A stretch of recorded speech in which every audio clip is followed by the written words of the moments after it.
Haggis is Scotland's national dish made from minced lamb and beef, encased in beef intestine. While quintessentially Scottish, historians believe haggis actually originated in ancient Greece and eventually made its way northward with the Romans to Britain.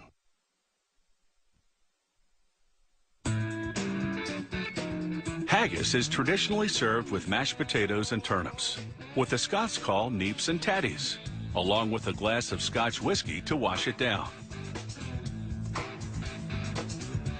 At the Haggis factory, the production process begins with beef fat.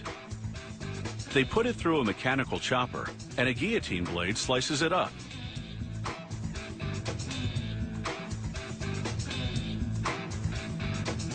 The chunks of fat go into a large cook tank. They fill the tank with water and simmer the fat for 2.5 hours.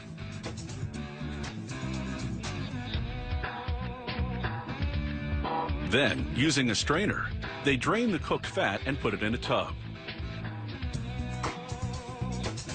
Then they empty the tub into a mincer. Next, they chop up lamb lungs. Haggis recipes sometimes also use heart and liver. They simmer those in a cook tank as well for 2.5 hours.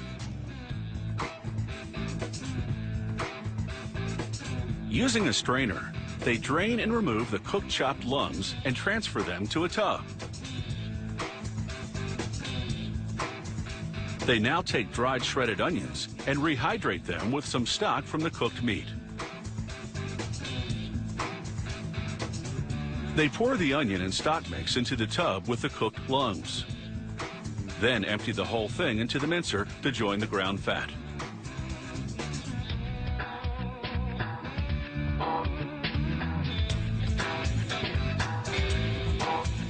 Next, 2 different grinds of oatmeal, medium and coarse, to give the haggis just the right texture, not too stiff, but not too loose.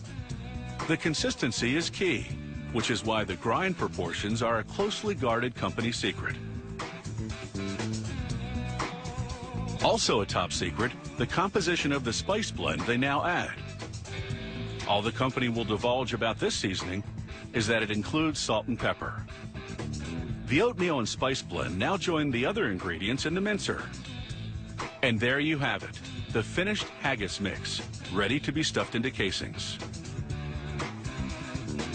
In keeping with tradition, the company encases its haggis in beef intestines.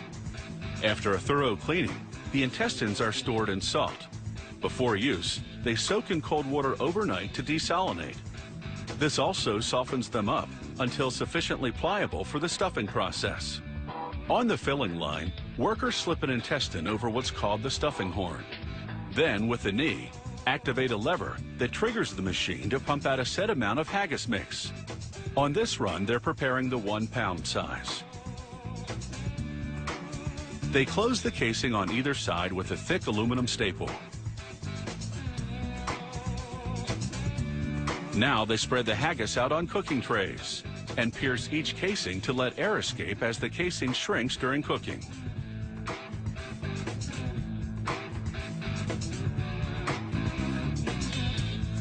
The temperature inside the steam oven is 230 degrees Fahrenheit.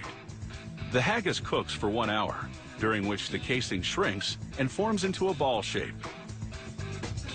Once the haggis come out of the oven and cool, workers cut them apart.